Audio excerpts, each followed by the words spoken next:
If I take a glass of water in my hand and just look at it in a certain way and give it to you, well-being will come to you. If I look at it another way and give it to you, you will fall sick tonight. This is no more superstition, this is science. Water has both memory and intelligence of its own.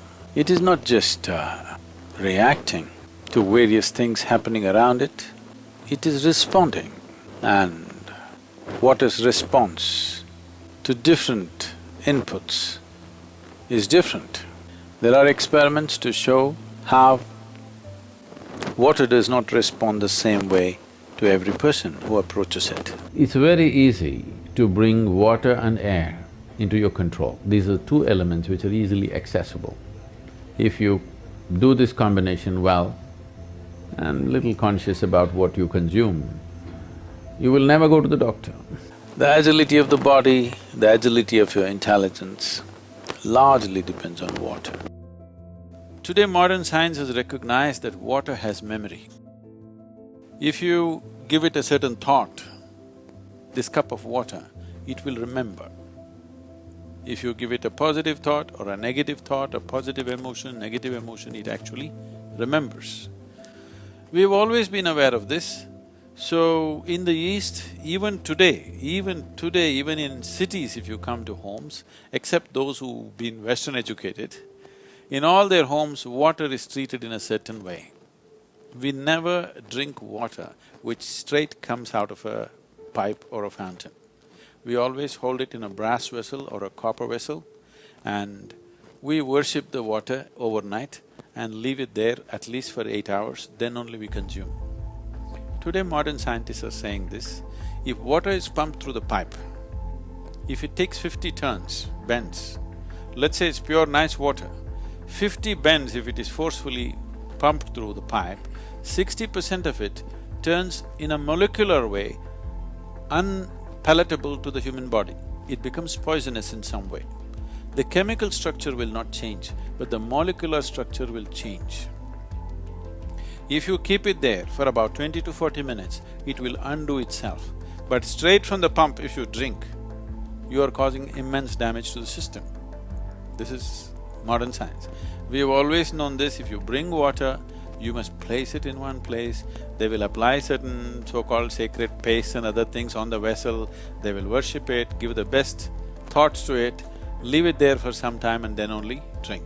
We know that we can change the molecular composition of water with any kind of reverb or vibration.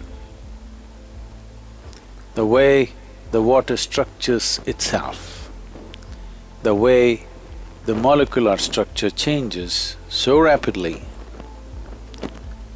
and water has almost like how human body has cells. Water has its own cellular structure, and this cellular structure can change with even smallest inputs of vibration. Vibration can come in the form of touch, in the form of thought, emotion, a look, or an utterance of a sound, a mantra,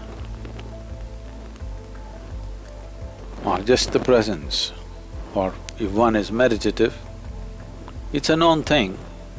These are recorded now, many images, microscopic images produced like this, that when you become meditative, how the neuronal structure in the brain rearranges itself and dances in a completely different way, simply because you're in a certain state of experience. When you're joyful, how the neuronal structure is. When you're peaceful, how it is. When you're blissful, how it is. When you're stressed or anxious or angry, how it is. All these things have been recorded now. Something very similar to what happens in human brain happens in water for every input that is put into it. When I say input, not chemical input, not physical input, just a thought or an emotion can change the molecular structure of the water in a dramatic way. So, how you treat the water, the memory remains for a long period. So before we consume it or before it touches our body, how we treat the water changes the quality of everything in our system. In the East, always, the best way to drink water is with your own hands, not even in a tumbler. You must drink with your own hands. If that's not possible, if somebody gives water to you in a metal tumbler, you always hold it with both your hands and drink like this. You will see, if you go into the villages, even today, if you give water, they will always drink like this. Even if you give it in a tumbler, they'll hold the tumbler like this and drink like this, not like this. Because it's important that first, before you drink water, you have to touch it. Allow that much time and then drink it, then it behaves differently. This water is going to behave wonderfully within you. Above all, water is looking at your attitude towards it.